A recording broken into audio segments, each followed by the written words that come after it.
it's time to sit back and relax with your favorite drink. And listen.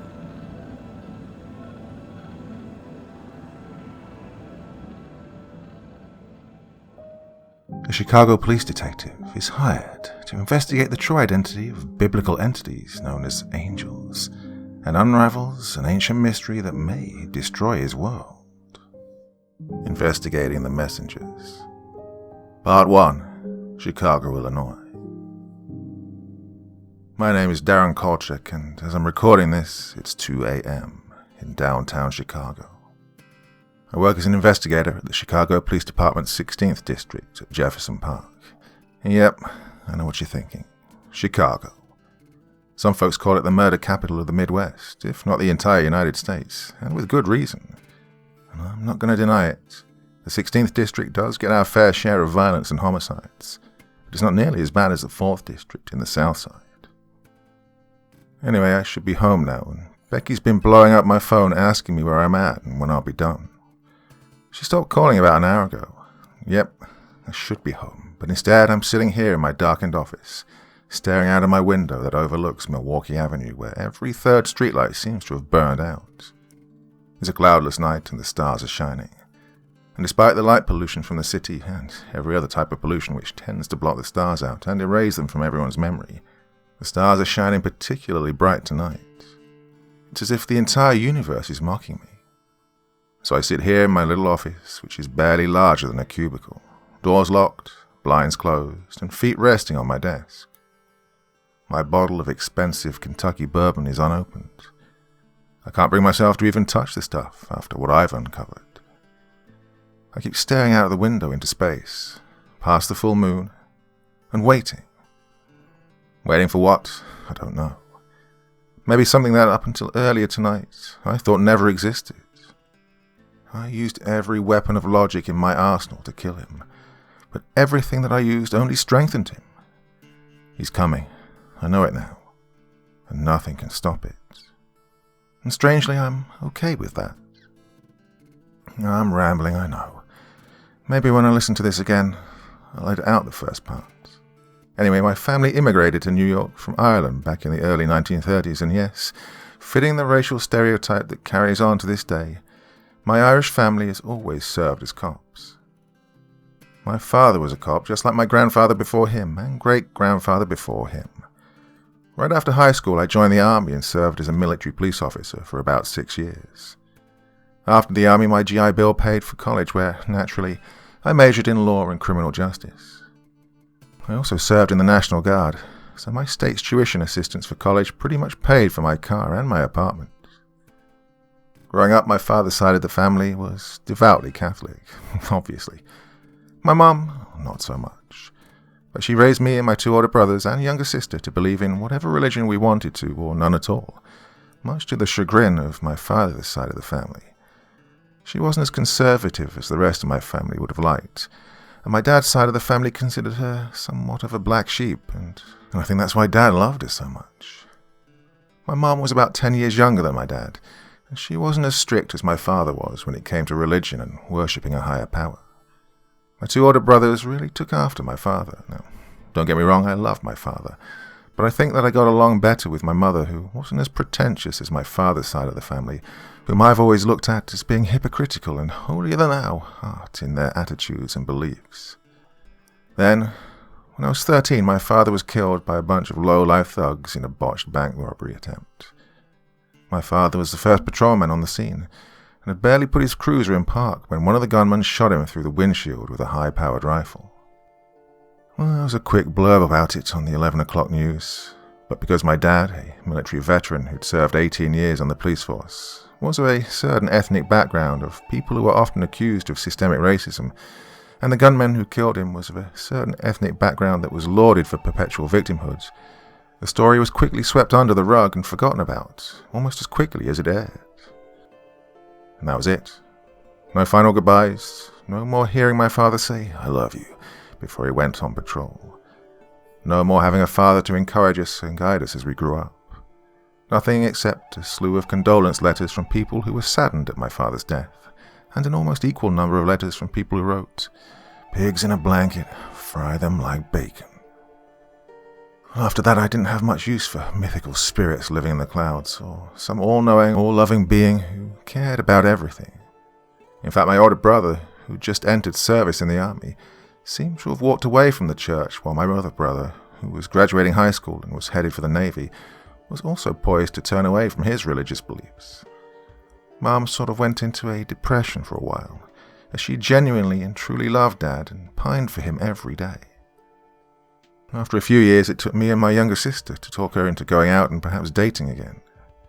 She eventually married, and a part of me wanted to thank God for it, but she never seemed to achieve the same amount of happiness as she'd had with my father, and 2 years into her marriage, she was diagnosed with breast cancer.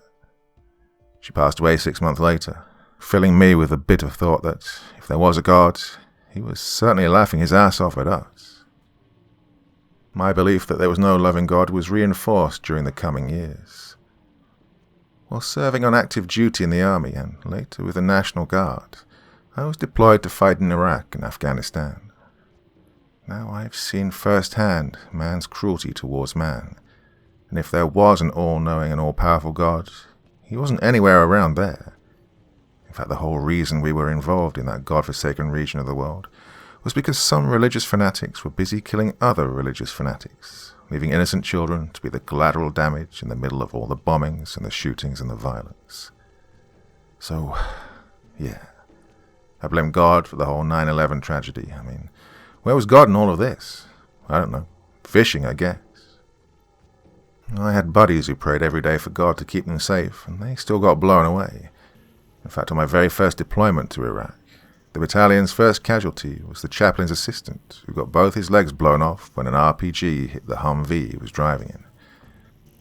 The battalion chaplain, who was also in the Humvee, got off with relatively minor injuries, but had to be evacuated back to Germany due to the psychological trauma of seeing his assistant get blown up, coupled with the realization that his preaching that God will protect was just a load of bullshit.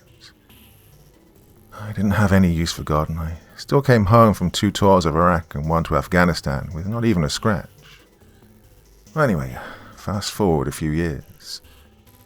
I was out of the military and was now a full-fledged police officer working in Monroe County, Indiana, where I'd moved with my new wife Becky. It's a very conservative county, and there wasn't much in the way of criminal activity outside of underage juvenile drinking or pot use, and an occasional breaking and entering. I stayed in Monroe County for only a few years, cutting my teeth as a rookie cop before I decided that it was time for me to move on to bigger and better things. Though Becky thought that Indiana was a great place to start a family, I missed the adrenaline rush and high operational tempo of a big city. My next move was across the state line to Chicago, Illinois, where the difference between Monroe County and Chicago was like night and day. In my 3 years in Monroe County, I'd investigated 3 shootings, all hunting accidents, and no homicides. In Chicago, I personally was involved in 11 homicide investigations inside of my first year there. All of the violence and disregard for human life that I saw on those streets further supported my disbelief in God. This place wasn't any better than Iraq, especially when my buddies were getting shot in the line of duty. Once, 2 of my friends, both experienced cops, were gunned down inside their patrol car by some guy who just got out on parole. At the funeral of one of my fallen comrades, the priest called her an angel in blue, who gave her life to protect the innocent, and now she was in the hands of God. Well, mentally, I threw down the BS card and completely checked out. What kind of feel-good crap was that supposed to be? She didn't die for some noble cause. She died screaming in pain and fear as bullets were pumped into her. And now she was nowhere. Gone. Period. I walked out of that cold stone church and didn't go to the cemetery where they buried her. I had a friend who was a criminal investigator who also attended the funeral. He followed me out of the church as they rolled the coffin of Officer Ashley Gwindon, age 28, to the awaiting limo. Although it was the middle of spring, the weather was still chilly in Chicago, as the ghosts of last winter's fallen snow had yet to melt off the pavement. Still, the bleak, grey skies and the cold breeze failed to stop the hundreds of mourners from attending her funeral. But outside of her family, would anyone else remember her a week from now? or the press fawn over her passing, or the hundreds of other law enforcement officers that would die this year in the line of duty, as much as they did for George Floyd. No. No, they would not. Why, you ready to take that leap now? Ready to be a criminal investigator? Or are you content to keep patrolling and absorbing bullets? I'd worked with Detective Carl McGavin back in '03 when we went into Afghanistan. He was assigned to an EOD unit, sniffing out booby traps, bombs, and IEDs for us when we would convoy down Highway Alpha 1 from Kabul to Kandahar. I don't know, Carl, I said, lighting a cigarette, happy to be out of that stifling church. I feel like we're fighting a losing battle, like when we were back in Afghanistan and one of those guys would get blown up. You just wanted to get back out there in the shit and get some payback for our losses. Detective McGavin lit his own cigarette. This isn't Afghanistan, Darren. You know that. We can't just go out and get payback anymore, or else we'll look like the bad guys. Things have changed since we left Afghanistan. You've changed, Darren. Yeah, I said. It just sucks is all. You see the shit they put on the news? They're saying that the bastard that killed Ashley and her partner did it because he felt threatened by systemic racism. He's been hailed as a hero. McGavin inhaled deeply and said, "How old's little Cara now? She about to turn 2? I lowered my head. Yeah, she'll be 2 next month. I thought back to the day I heard that my father was killed in the line of duty. I couldn't bear to have my daughter feel the same kind of pain that I felt if she were to learn that her father was also unceremoniously killed. So, I'll think about it, Carl. Besides Becky, well, she's been bugging me to get out into a safer line of work. You know, it's got to be something that you want to do, though, right?" said Carl. "Your wife can suggest all she wants, but ultimately it has to be your call. Yeah, just like your wife taught you out of being EOD and taught you into getting out of the army," I said, smiling. "Ex-wife," said Carl, returning my chuckle. "Look, Darren, I have to get back to the office. You have my number. Call me if you change your mind." "Yeah, Carl, I will." I went home that day and had a good long look in the mirror, after which I had a good long talk with Becky. Even my baby daughter Cara seemed excited that I'd be applying for a different line of work. True, I'd still be working for the CPD, but I'd no longer be a bullet magnet working as a patrol officer. Flash forward again a few years, and I was now working criminal investigations for the CPD. Having already served for 6 years as a military police officer and worked in law enforcement for an additional 5 years, I was more than qualified to be an investigator, and, quite frankly, I was rather surprised at the ease of transition from beat cop to detective. I worked with Carl for close to a year before I was on my own investigating felonies, finding missing persons, and processing forensic evidence collected from crime scenes. I was happy. I had a great family, I was getting paid well, and I was a homeowner. And I did all of that. I accomplished everything without wasting 1 second in prayer to some almighty deity that didn't give a rat's ass about the goings-on on planet Earth. And so, here we are now. My department finished up a particularly disgusting case of a certain priest that had been accused of molesting and then murdering one of the little children who served as an altar girl at his church. In fact, before taking the body and burying it out at Oak Park, my investigations discovered that the priest had abused the little girl's body long after she'd been strangled. It turned out to be the same priest who had presided over Officer Gwynden's funeral years ago. The case made the local news, and the verdict actually made national headlines. This so-called man of God ended up getting 25 to life, and I hope that my testimony in the case helped put the son of a bitch away. When I got home that night, Becky said that I'd received a phone call from a group known as the Chicagoland Free Thinkers for Humanity, which, I learned later on, was one of the largest atheist societies in the state. Curious as to why they would be contacting me, I ended up calling the number, and was surprised when the group's founder, a man with a deep voice by the name of Charles Kingston, answered the phone.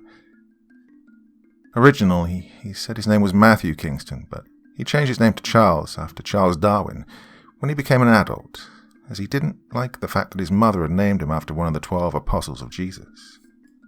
Originally from Nigeria, Mr. Kingston said that his family immigrated to the States back in the late 1980s, and from what I gathered, Mr. Kingston's parents had been some sort of religious fanatics and had physically abused him as a child when he did not show the adequate amount of religious conviction.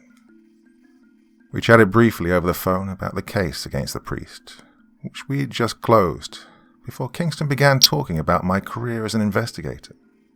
Apparently the group was interested in my background, as Kingston admitted to researching my history, which initially made me feel uneasy.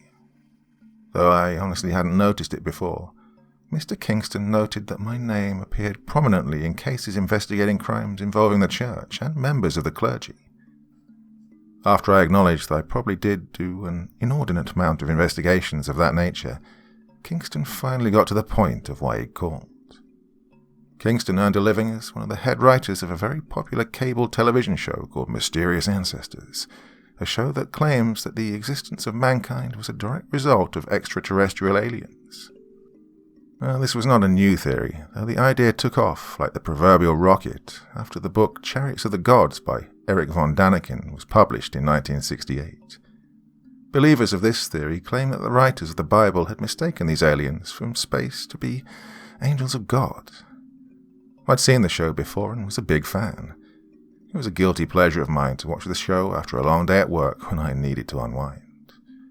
Intrigued, I asked Kingston what he wanted of me, and with a pleased tone of voice, Mr. Kingston said, "We are doing a future show looking to debunk the existence of angels, but we need someone with the right frame of mind, a free thinker, to help the investigation. We're looking for someone who isn't encumbered with mythological beliefs and who is willing to take a critical and analytical look at the evidence." "Okay," I answered. "So you, want me to investigate angels?"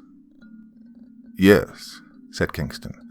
"Rather, we want you to investigate the evidence against the existence of angels. We understand that if you accept this offer, you'll be doing it during your off-duty hours and the network will be paying you for your time. If we can plant the seeds that angels were really extraterrestrial aliens, we can then debunk other, shall we say, myths of a greater God." When my interest peaked, I still couldn't accept right away. I was pretty sure that there would not be a conflict of interest with my job as a criminal investigator, as this was not an active criminal investigation and did not bias my investigations of any other cases. What evidence are we talking about?" I questioned. "What have you got for me to work with?" "We really have all the evidence we need," said Kingston. "We have science and we have the Bible itself. Ironically, we were hoping that you could use biblical scripture in order to debunk the Bible." "I can't say that I'm not interested, Mr. Kingston, but let me look at my schedule and talk it over with my supervisor." "Oh, please, call me Charles," he said.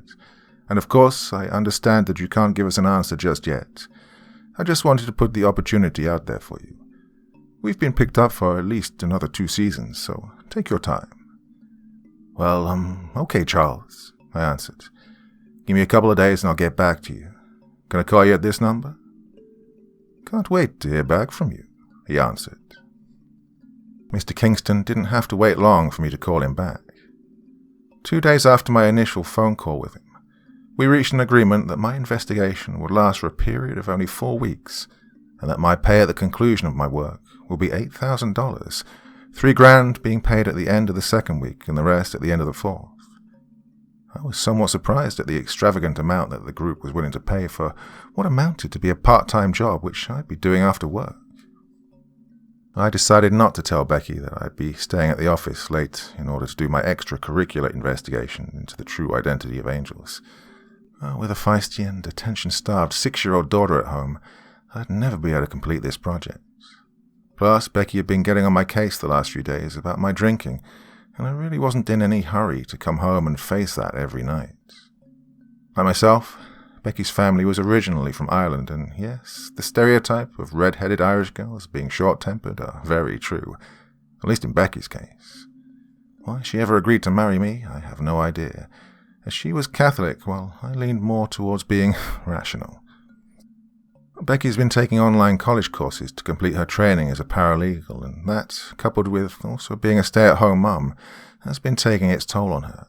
I mean, don't get me wrong, I love my family, but in my line of work with the CPD, I needed a good stiff drink occasionally to take the edge off a workday that oftentimes didn't end until 12 to 15 hours after it had started. By the time my investigation concluded, summer break will have begun.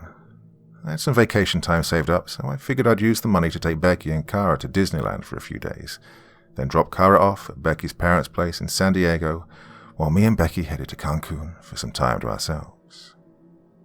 So I told Becky that I'd be working late at the office for the next few weeks on a special project, though I left out the part about the special project having to do with debunking the existence of angels in the biblical sense, and therefore debunking the existence of God.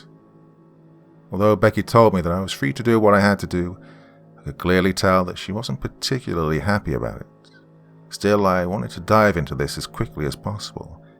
So the next day after my duty shift ended, I was still at my desk, office door locked, and browser open to biblical descriptions of angels. I began my investigation by going over what I already knew about angels. The ancient Hebrew word for angel means messenger or ambassador, meaning that they were employed by God to deliver messages to the people. Giving them the benefit of the doubt, for now at least, I went with the assumption that the ancient biblical writers probably described angels exactly how they actually saw and heard them. And traditionally, angels have been depicted as comely and attractive men or women with 2 wings and flowing robes. That's how we in modern times have come to believe angels should appear, and that was because many of these classical images of angels were created back at a time when the Holy Roman Catholic Church ran almost everything, including what to paint and how to paint it. The main reason for this was that if the Catholic Church allowed artists to create images of angels how they actually looked, as described in the Bible, the resulting image would most likely horrify people rather than entice people to join the religion. In truth, more often than not, the biblical writers didn't describe angels in the romanticized way that they are depicted in classical paintings and sculptures with wings, flowing robes, and mighty swords. They were, in fact, described in quite ominous and even frightful terms, akin to what might be lurking in the most horrific of nightmares. And if the Bible is to be believed, the appearance of an angel caused those who witnessed them to pass out in fear. So my first step in my investigation was to discard the unprovable mythology that angels were spiritual and therefore somehow divine in nature, and instead I focused on the more logical approach that these messengers were actually extraterrestrial aliens from far across the galaxy, or far across the universe, or even from different dimensions. Initially, in order to come up with a logical conclusion that angels were simply extraterrestrial or extra-dimensional entities, to come up with a few assumptions. First, I assumed that the glowing robes which biblical prophets such as Ezekiel often described angels as wearing were actually spacesuits, and the great sound of crashing waves that was described as coming from the angels was actually the noise of their rockets or spaceships. These beings I categorized as simply Category 1, as these seem to be the most extraterrestrial in nature. Category 1 is what I described as a traditional alien visitation, a close encounter of the third kind, for lack of a better term. My second category of angels centered on the angels who were described in the Bible as having very mechanical forms, such as is commonly observed in both modern aircraft and space vessels, such as the space shuttle. Known as seraphim or cherubim, these angels, which I list in Category 2, were described as having multiple wings with eyes all around, which could easily describe a modern passenger jetliner with the eyes being the windows which line the fuselage of the plane. Therefore, my conclusion was that these so-called angels were simply airborne vehicles of some type and not divine spirits. I was well into week 2 when I completed compiling my list of biblical angel encounters for Category 2, when I finally staggered into the house late that night. Becky was asleep on the couch, Kara cradled in her arms. I turned off the television, which was running reruns of Kara's favorite cartoon, Scooby-Doo, and gently shook Becky awake. "Why isn't Kara in bed?" I whispered. Becky looked up at me, an accusatory tone in her voice. "She wanted to wait up to see you, Darren. Your daughter hasn't seen you in the past 2 weeks." "Well, I told you, honey, I've been working late on a special project," I said, aggravated that I was having this conversation again with Becky. "I know you said that, but you smell like a brewery," answered Becky, no longer whispering. Can't you just come home after work without going to a bar?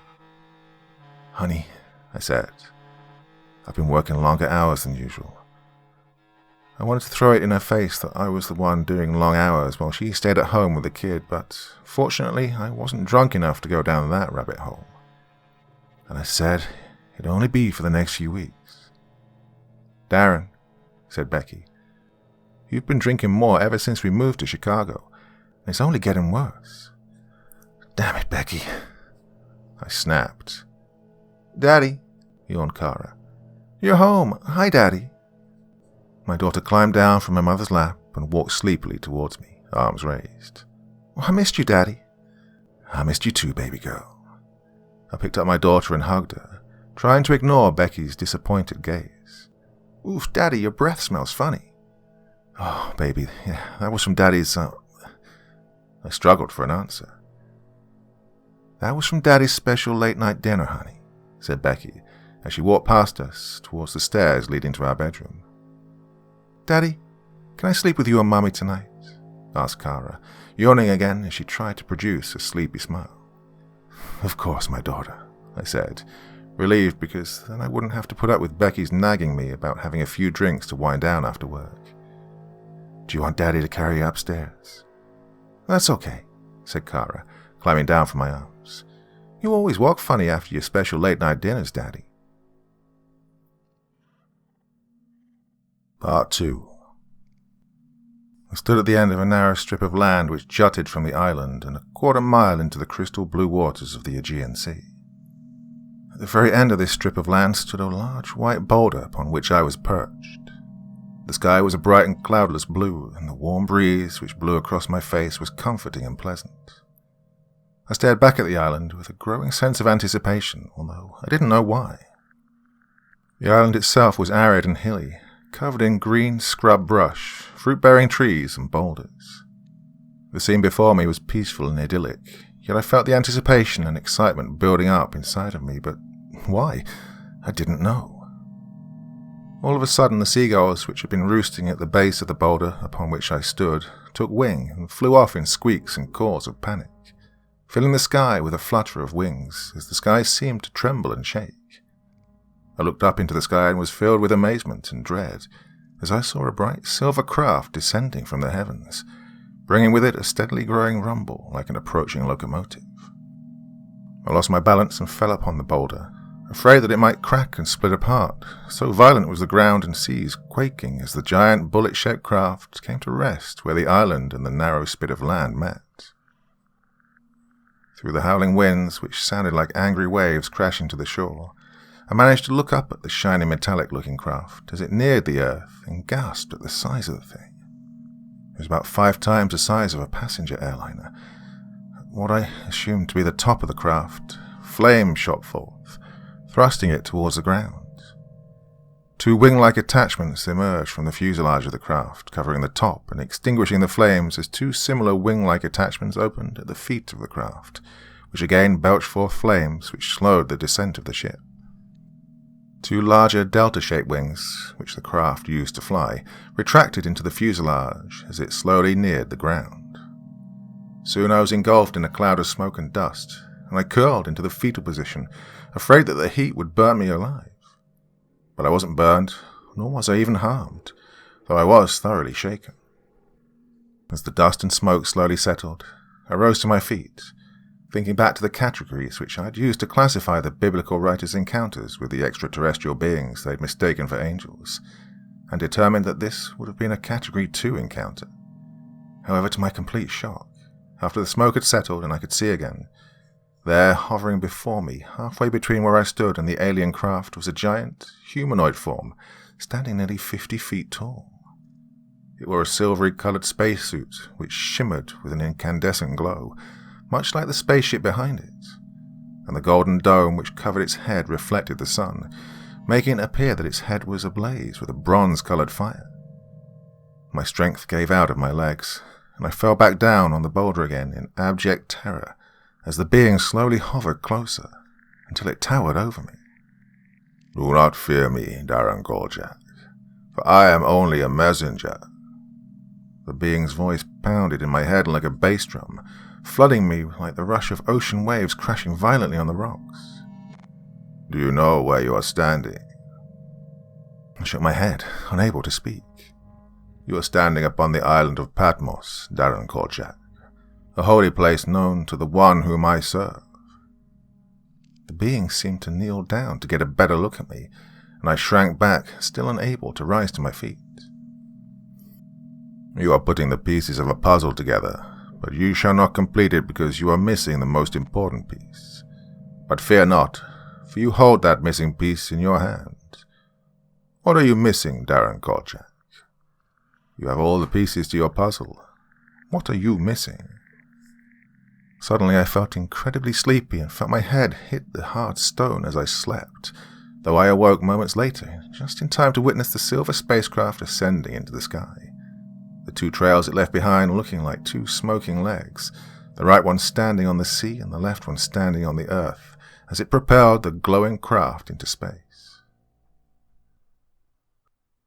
Like the angel in the book of Revelations, I thought as I sat up. Though it was dark and the air conditioner left our bedroom rather chilly, I was sweating bullets. I looked down next to me and was relieved to see that Becky and Kara were still asleep. My heart was racing and I felt the need to hurry up and write down my dream before it faded from my memory. Slowly I crawled out of bed, slipping on a t-shirt and house slippers, and snuck downstairs into the kitchen where I fumbled around to find a pen and a pad of paper, while I poured myself several healthy doses of bourbon. And I didn't delve into my investigation into angels for several days afterwards, because I was preoccupied with ongoing investigations with the CPD, but mainly because I was still shaken up by my dream. But a week later, when I had a night off and Kara was fast asleep, I locked myself inside my office in my house and, imbued by the liquid encouragement of a bottle of bourbon, I switched on the browser of my computer and typed in the words, "The 4 living creatures of the Bible." This category of angels were the ones which supposedly stood around the throne of God, and the biblical description of their otherworldly and frightening appearance made them more suited to being something described in the pages of an H.P. Lovecraft story rather than in the most holy book of entire Christendom. These unexplainable creatures, which I put in Category 3, were the angels that were either beings of an extra-dimensional nature or, more likely, beings dreamed up by the biblical writers after taking some type of hallucinogenic substance, a practice not unheard of in many religions where one practitioner wanted to be closer to their version of a higher power.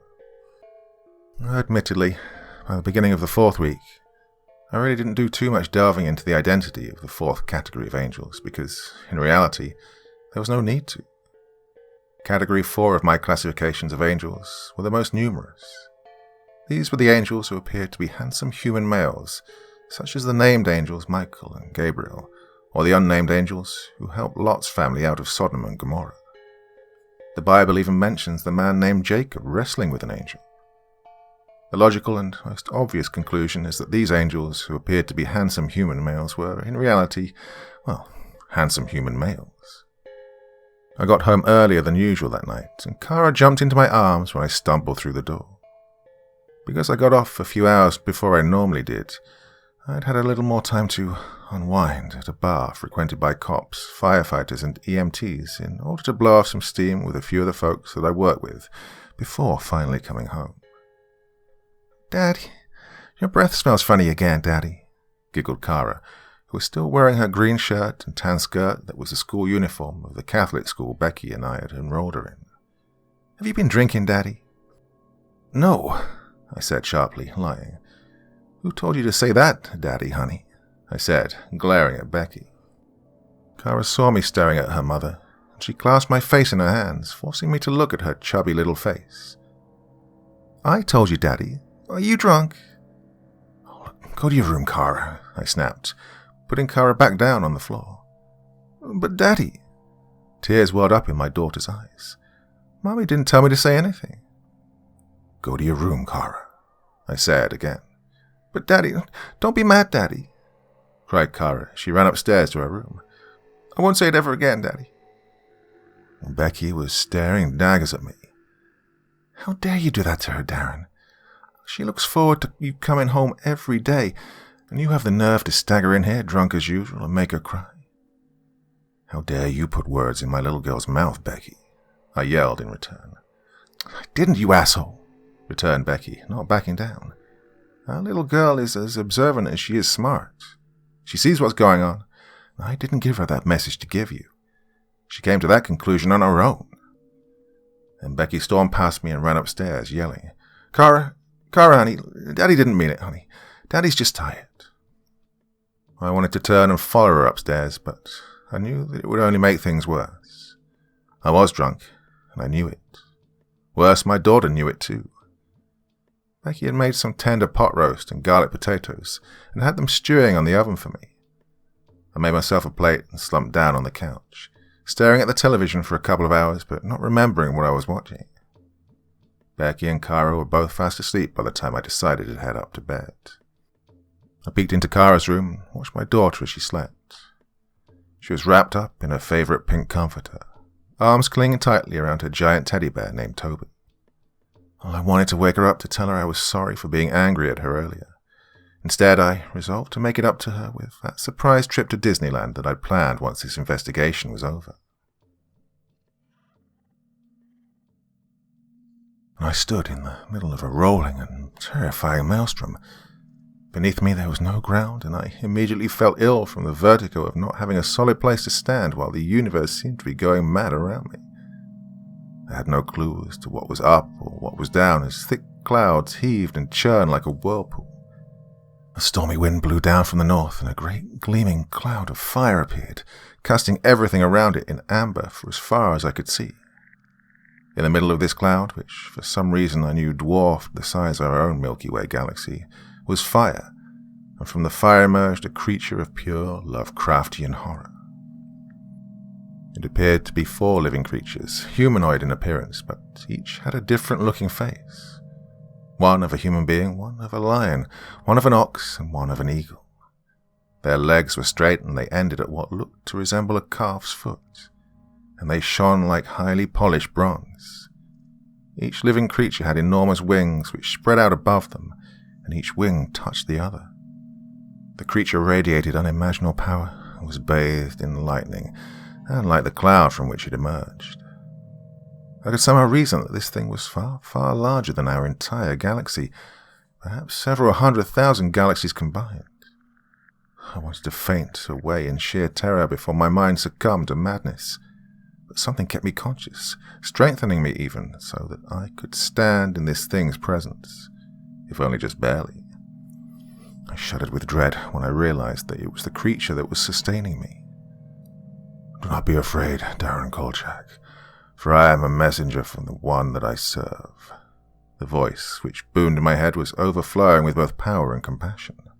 In it, I felt a sense of wisdom, conviction, virtue, and an intense loathing for all things impure and unclean. Do you know where you are? No, I don't. My voice sounded infinitely tiny, as if I was screaming at the universe. You stand neither here nor there, but rather in the middle, said the creature. This is a holy place, the in-between that separates the kingdom of the world and the kingdom of the one most holy. Why am I here? I squeaked, tears flowing down my face.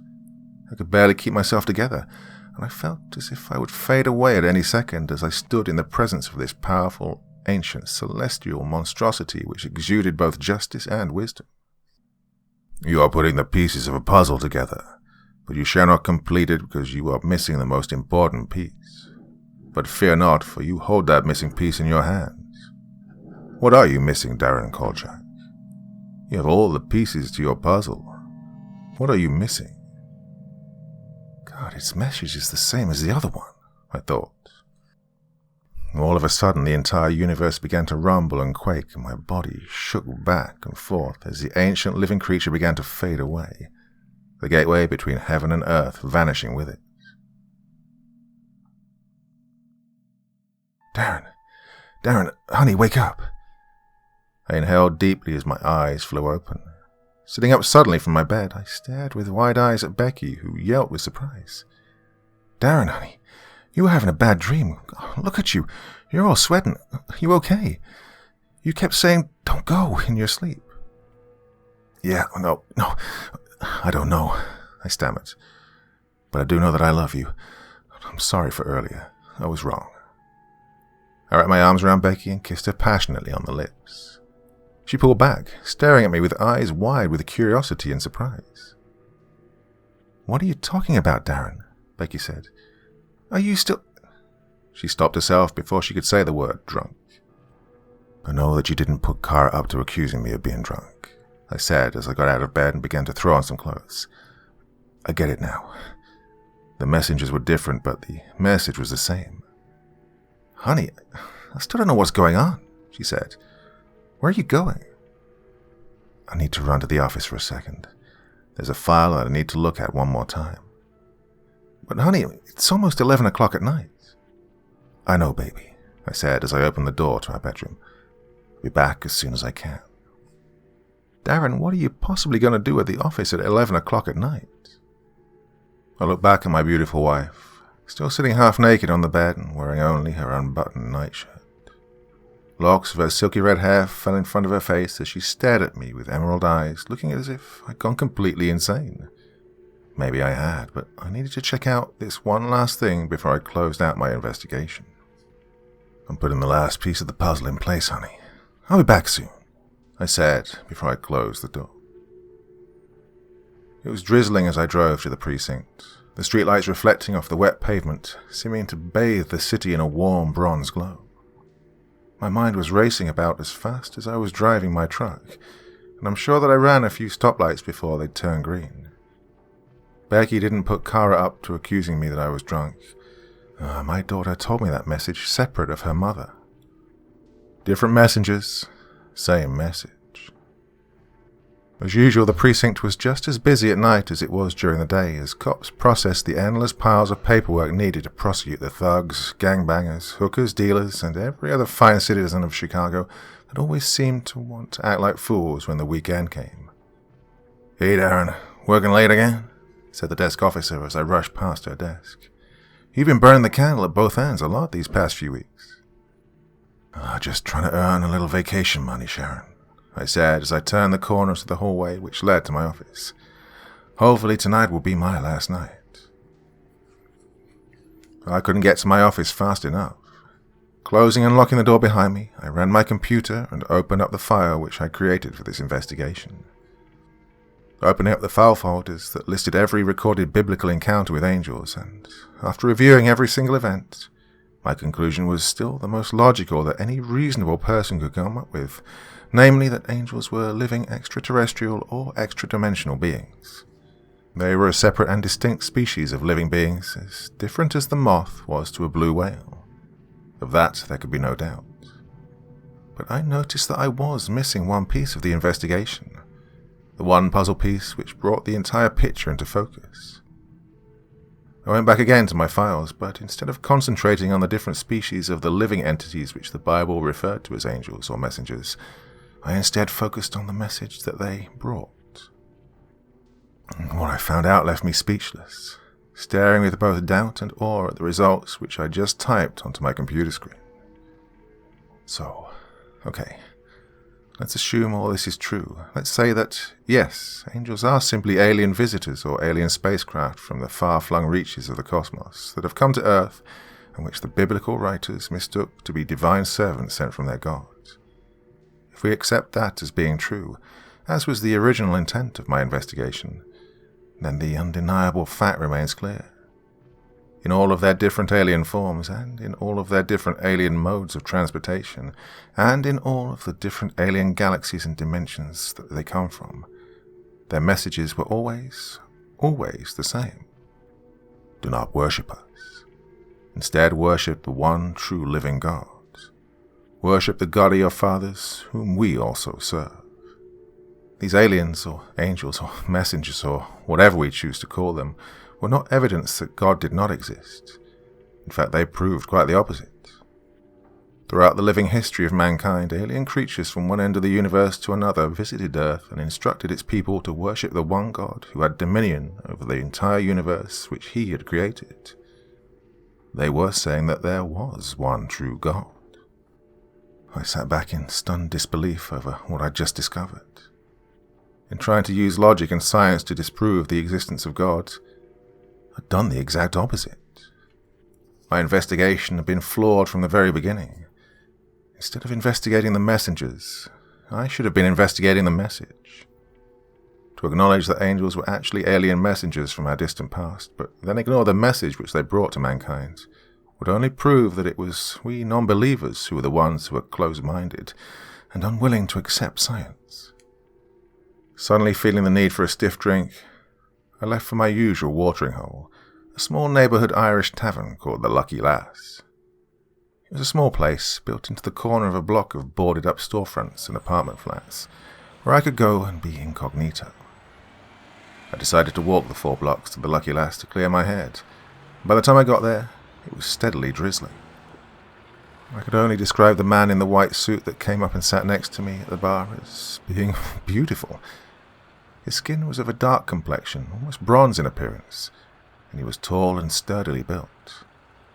His flowing light brown hair framed a chiseled and youthful face, though his expression seemed to hide wisdom far beyond that of a mortal man. He smiled slightly at me and regarded me with sparkling green eyes. Instinctively I knew that this was a disguise.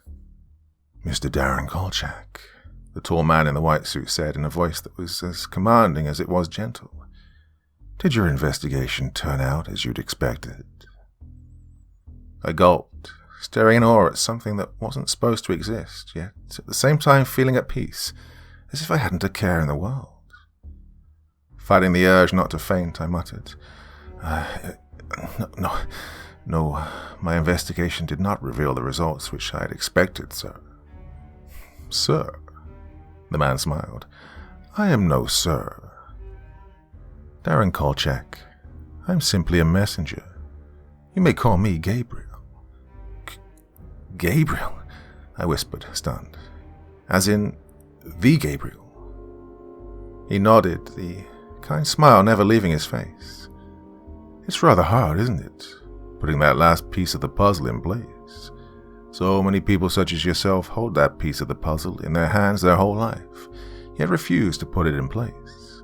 But you have, Mr. Kolczyk, and now you know the truth." I nodded dumbly, feeling like I wanted to break down and cry. "Yes, I know. The entire universe, from one end to the other, worships the one God which created it. I know that now." The angel known as Gabriel stood up, nodding to me in approval. "This earth is a wicked kingdom filled with stubborn men who know what you know, but refuse to admit it or even accept the truth. What this world needs are a few more messengers like you to spread the word that the king is coming soon to reclaim his kingdom." Gabriel turned and was walking out the door when Sal, the bartender, yelled at him. "Hey, Joe, you forgetful old coot. You gonna pay your tab or what?"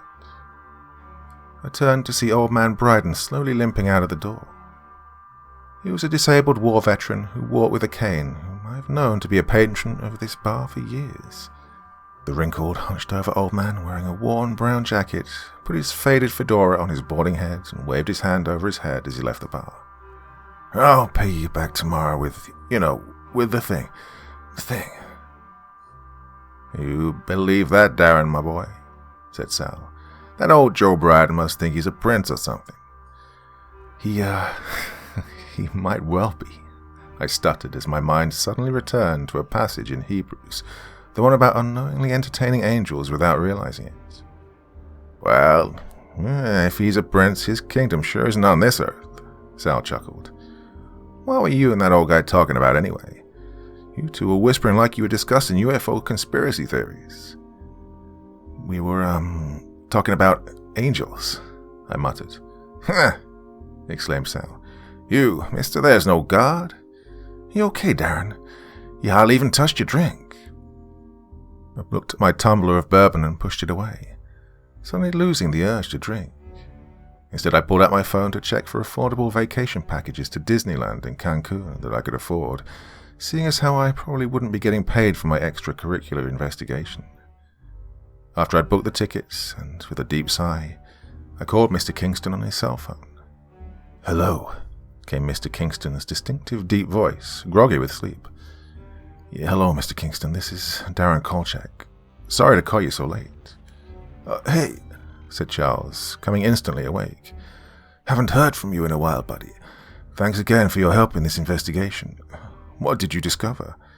Are you ready to help us awaken the world by debunking the myth of some higher power? Mr. Kingston, I said, I'm afraid I have some disappointing news.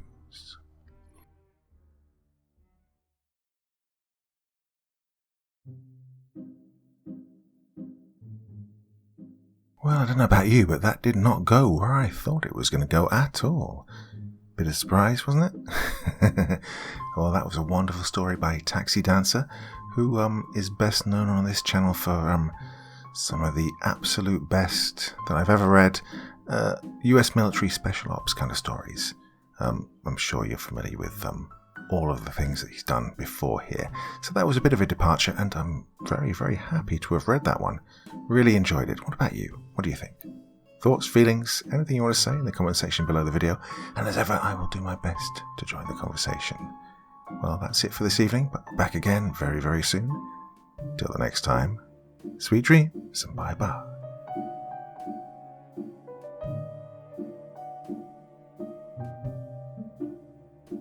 Thank you so much for taking the time to listen to this story today. Really means a lot to me and to the author of the story, of course. Well, if you want to know more about me, I'm pretty much everywhere on social media. You can find me on Facebook, Twitter, Instagram. You can download my music on SoundCloud. I've got a Patreon if you feel like. Throw me $1 or $2. Very much appreciated. And of course, on Reddit, I have a place where you can leave stories if you want me to read one that you've written. Well, hoping to see you all again very soon. Till then, sweet dreams, and bye-bye.